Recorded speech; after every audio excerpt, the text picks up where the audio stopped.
அனைவருக்கும் வணக்கம். இன்றைக்கி நம்மளுடைய சேனலில் என்ன பதிவுகள்லாம் பார்த்து தெரிஞ்சுக்க போகிறோம் அப்படின்னு பார்த்தீங்கன்னா, ராசி சக்கரத்தில் 2வது ராசியாக இருக்கக்கூடிய ரிஷப ராசி நேயர்கள் அனைவருக்கும் அடுத்து வரக்கூடிய 7 நாட்கள் எப்படிப்பட்ட சிறப்பு வாய்ந்த நாட்களாக இருக்க போகுது, மேலும் நீங்கள் இந்த காலகட்டத்தில் என்ன மாதிரி விஷயங்களை முக்கியமாக செய்யணும் செய்யக்கூடாது, ஏதாவது கெடுப்பலன்கள் நடக்க இருந்தால் அதில் இருந்து விடுபட என்ன மாதிரி விஷயங்களை நீங்கள் எளிய முறையில் பரிகாரங்கள் செய்யணும் அப்படிங்கிறத பற்றி தாங்க நம்ம இன்றைக்கி இந்த வீடியோ பதிவுகளில் முழுமையாக பார்த்து தெரிஞ்சுக்க போகிறோம். இந்த பதிவுகள் அனைத்துமே ரிஷபராசி நேயர்கள் அனைவருக்குமே பயன் கொடுக்கக்கூடிய வகையில் தான் இருக்குங்க. ஸோ வீடியோவை ஸ்கிப் பண்ணாமல் தொடர்ச்சியாக பாருங்கள். அது மட்டும் இல்லாமல் உங்களுக்கு விநாயக பெருமானை ரொம்ப ரொம்ப பிடிக்கும் அப்படின்னா அந்த வீடியோக்கு ஒரு லைக் பண்ணிவிட்டு உங்களுடைய ஆள் மனதில் நிறைவேறாத ஒரு விஷயத்தை வேண்டதெல்லாம் நினைத்து கொண்டு நம்மளுடைய கமெண்ட் பாக்ஸில் விநாயக பெருமானுக்கு போற்றி அப்படின்னு சொல்லிட்டு மறக்காமல் 3 முறை பதிவு பண்ணுங்கள்.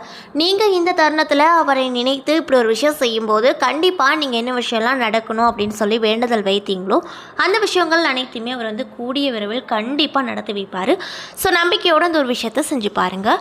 அதுக்கு முன்னாடி நீங்கள் இப்போ தான் நம்ம சேனலை முதல் முறையாக பார்க்குற மாதிரி இருந்தால் மறக்காமல் சப்ஸ்கிரைப் பண்ணிவிட்டு கீழே இருக்கும் பெல்லைக்கானையும் மறக்காமல் கிளிக் பண்ணுங்கள். அப்போ தான் நம்ம சேனலில் போடுற ஒவ்வொரு வீடியோவுமே உங்களுக்கு நோட்டிஃபிகேஷன் மூலியமாக உடனுக்குடனே வந்து சேரும். ஸோ இப்போ வாங்க நம்ம வீடியோக்குள்ளே போகலாம். ஸ்ரீ வாராகி அம்மன் ஜோதிட நிலையத்தில் உங்களுடைய பிரச்சனைகள் எதுவாக இருந்தாலுமே அதற்கு உடனடியாக இவர்களிடம் தீர்வு சொல்லப்படுதுங்க. அது மட்டும் இல்லாமல் இவங்க நிறைய ஆக்டர்ஸ்க்குமே ஜோதிடம் பார்த்துருக்காங்க. அந்தளவுக்கு ஃபேமஸான ஜோதிடரும் கூட. மேலும் உங்களுக்கு இப்போ வரைக்கும் என்ன மாதிரி பிரச்சனை நடந்துகிட்ருக்கு, இதுக்கப்புறம் என்ன மாதிரி பிரச்சனை வரப்போகுது, அதில் இருந்து விடுபட என்ன மாதிரி விஷயங்களை நீங்கள் எளிய முறையில் பரிகாரங்கள் செய்யணும் அப்படின்ட்டு சிறப்பான தகவல்கள் அனைத்துமே இவர்களிடம் தொலைபேசி மூலியமாகவே சொல்லப்படுதுங்க.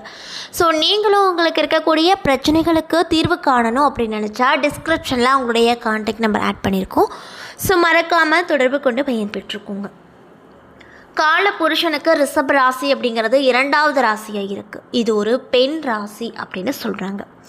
காளை மாட்டின் உருவமுடைய ராசியாகவும் இந்த ராசி இருக்குது. பஞ்சபூத தத்துவத்தில் நிலத்தத்துவத்தை குறிக்கக்கூடிய ராசியாகவும் இருக்குது. ராசி தன்மையில் ஸ்தாத்திர ராசி அப்படின்னு சொல்கிறாங்க. மேலும் இந்த ராசியுடைய அதிபதி எந்த கடவுள் அப்படின்னு பார்த்தீங்கன்னா சுக்கிர பகவான் தாங்க. மேலும் இதனுடைய பாகை 30 முதல் 60 பாகை வரை அப்படின்னு சொல்கிறாங்க.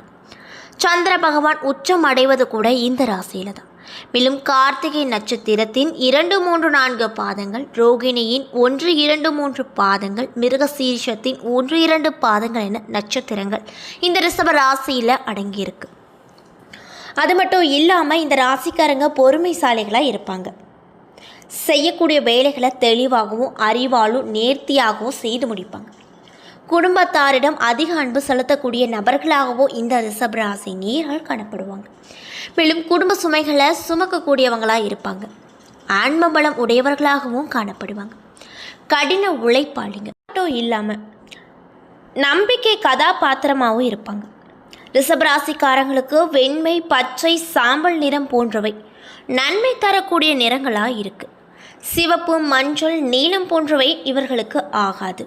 அது மட்டும் இல்லாமல் புதன், வெள்ளி, சனி, திங்கக்கிழமை இந்த கிழமைகள் அனைத்தும் உங்களுக்கு நன்மை தரக்கூடியதாக இருக்கும். ஞாயிறு, செவ்வாய், வியாழன் சிறப்பு பலன்களை தராத கிழமையாக இருக்குது.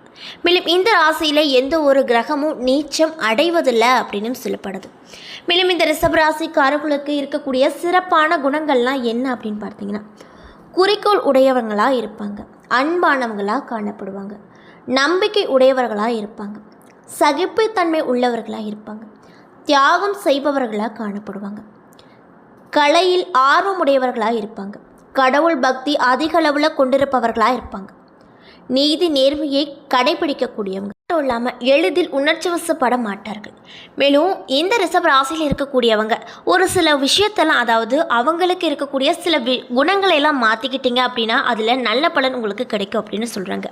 அந்த குணங்கள்லாம் என்னன்னு பார்த்தீங்கன்னா, கர்வம், கடும் கோபம், பேராசை, பொறாமை குணம், சோம்பேறித்தனம், இந்த 5 விஷயத்தையும் நீங்கள் ரிஷபராசி நேயர்களாக இருந்தால் பார்த்துட்ருக்கீங்க அப்படின்னா கண்டிப்பாக இந்த 5 விஷயத்தையும் மாற்றி பாருங்கள். நல்ல பலனும் நல்ல மாற்றத்தையும் உங்கள் வாழ்க்கையில் உங்களால் நிச்சயமாக காண முடியுங்க.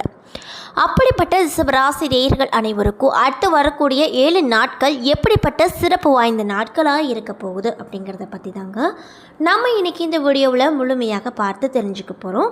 இந்த பதிவுகள் உங்களுக்கு ரொம்பவே யூஸ்ஃபுல்லாக இருக்கும். ஸோ வீடியோவை ஸ்கிப் பண்ணாமல் தொடர்ச்சியாக பாருங்கள்.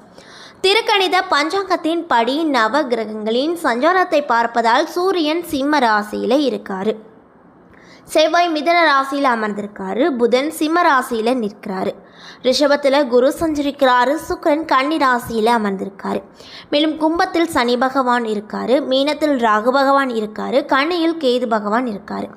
அது மட்டும் இல்லாமல் இந்த வாரத்தில் வேறு கிரக மாற்றங்கள் எதுவும் இல்லை அப்படின்னும் சொல்லப்படுது. மேலும் சந்திரன் இந்த வாரம் கன்னி, துலாம், விருச்சகம், தனுசு ஆகிய ராசிகளில் பயணம் செய்கிறாரு. கும்பம், மீனம், மேஷம், ரிஷபம் ஆகிய ராசிக்காரர்களுக்கு சந்திராஷ்டமம் இருக்குதுங்க. ஸோ நீங்கள் எந்த ஒரு விஷயம் செய்தாலுமே அதில் முழு கவனத்தோடு இருப்பது ரொம்ப ரொம்ப நல்லதுங்க. மேலும் இந்த வார கிரகங்களின் சஞ்சாரம் மற்றும் கூட்டணி பார்வைகளால் இந்த ரிஷப ராசி நேயர்கள் அனைவருக்கும் அடுத்த வரக்கூடிய 7 நாள் எப்படி இருக்க போகுது அப்படின்னு பார்த்தீங்கன்னா, கலைநயம் மிளிரும் சுக்கிர பகவான் அதிபதியாக கொண்டிருக்கக்கூடிய ராசிக்காரங்க தான் ரிஷப ராசிக்காரங்க. மேலும் சூரிய பகவான் உங்களுடைய ராசிக்கு இந்த 7 நாட்களில் 4வது இடத்துல அமர்றாரு. இதனால் கடந்த வாரம் கவலைகள் அனைத்துமே நீங்கி சந்தோஷத்தில் திளைத்து போவீங்க. மேலும் குடும்பத்தில் நல்ல காரியங்கள் நடப்பதற்கான வேலைகள் ஆரம்பமாகும். சந்திர பகவானுடைய நகர்வு கூட உங்களுக்கு அவ்வளவு சாதகமாக இல்லை அப்படின்னே சொல்லலாங்க. மேலும் கொடுக்கல் வாங்குதலில் நீங்கள் ரொம்ப ரொம்ப கவனமாக இருப்பது நல்லது. அதே போல் செவ்வாய் பகவான் உங்கள் ராசியில் இந்த 7 நாட்களில் 2வது இடத்துல அமர்றாரு. இதனால் என்ன மாதிரியான பலன் அவர் உங்களுக்கு கொடுப்பாரு அப்படின்னு பார்த்தீங்கன்னா, அனாவசியமான செலவுகளை குறைத்து கொள்ளுங்கள். மேலும் வியாபாரத்திற்கு அதிக முதலீடு போட வேண்டிய கட்டாயங்கள் ஏற்படும். அரசாங்க அதிகாரிகளை பகைத்து கொள்ள வேண்டாம். புதன் பகவான் உங்கள் ராசியில் இந்த 7 நாட்களில் 4வது இடத்துல அமர்றாரு. இதனால் என்ன மாதிரியான விஷயங்கள் உங்களுக்கு நடக்கும் அப்படின்னு பார்த்தீங்கன்னா, புதிய தொழில் தொடங்க திட்டம் போடுவீங்க. வியாபாரத்தில் அதிக லாபத்தை பார்ப்பீங்க. மேலும் பெரியோர்கள் சந்திப்பு நன்மையை வழங்கி தரக்கூடிய ஒரு விஷயமாக கண்டிப்பாக உங்களுக்கு அமைய போகுது. அதில் எந்த ஒரு சந்தேகமே கிடையாதுங்க. மேலும் குரு பகவான் உங்கள் ராசியில் 1வது இடத்துல இந்த 7 நாட்களில் அமர்றாரு. இதனால் உங்களுக்கு என்ன மாதிரியான விஷயங்கள் நடக்கும்னு பார்த்தீங்கன்னா, உங்களை வீழ்த்த நினைத்த எதிரிகள் வீழ்ந்து போவாங்க.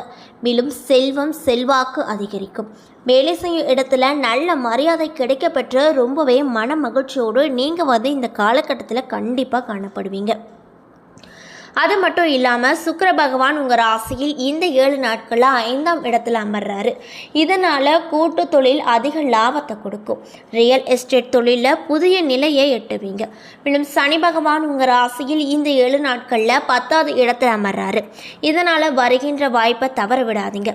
மேலும் ராகு பகவான் உங்கள் ராசியில் இந்த 7 நாட்களில் 11வது இடத்துல அமர்றாரு. இதனால் உங்களுடைய மனைவி மற்றும் மக்களால் வீண் தொல்லைகள் உருவாகக்கூடும். மேலும் கேது பகவான் இந்த 7 நாட்களில் உங்கள் ராசியில் 5ஆம் இடத்துல அமர்றாரு. இதனால் மேலதிகாரிகள் ஆதரவால் வேலையில் சாதனைகள் புரிவீங்க அப்படின்னு சொல்லப்படுதுங்க. அது மட்டும் இல்லாமல் பெண்கள் காரியத்தில் அனைத்திலுமே வெற்றி பெறுவாங்க.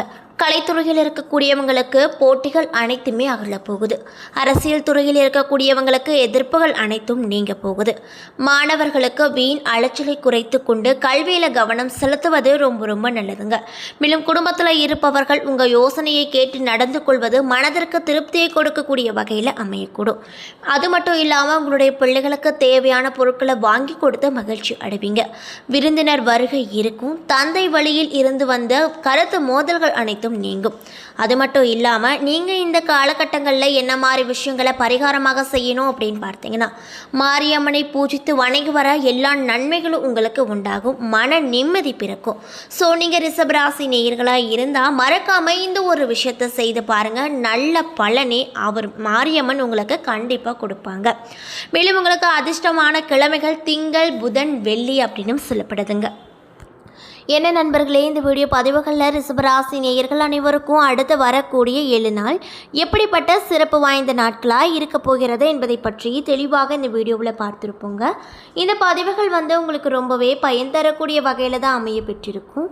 ஸோ வீடியோ பிடிச்சிருந்தால் லைக் பண்ணுங்கள், ஷேர் பண்ணுங்கள். அது மட்டும் இல்லாமல் உங்களுக்கு வந்து விநாயகர் பெருமானை ரொம்ப ரொம்ப பிடிக்கும் அப்படின்னா அந்த வீடியோக்கு ஒரு லைக் பண்ணிவிட்டு நம்மளுடைய கமெண்ட் பாக்ஸில் விநாயகர் பெருமானுக்கு போற்றி அப்படின்னு சொல்லிட்டு மறக்காமல் 3 முறை பதிவு பண்ணுங்கள். மேலும் நீங்கள் இப்போ தான் நம்மளுடைய சேனலை முதல் முறையாக பார்க்குற மாதிரி இருந்தால் மறக்காமல் சப்ஸ்கிரைப் பண்ணிவிட்டு கீழே இருக்கும் பெல் ஐக்கானையும் மறக்காமல் கிளிக் பண்ணுங்கள். அப்போ தான் நம்ம சேனலில் போடுற ஒவ்வொரு வீடியோவும் நோட்டிஃபிகேஷனாக உங்களிடம் வந்து சேரும். நன்றி.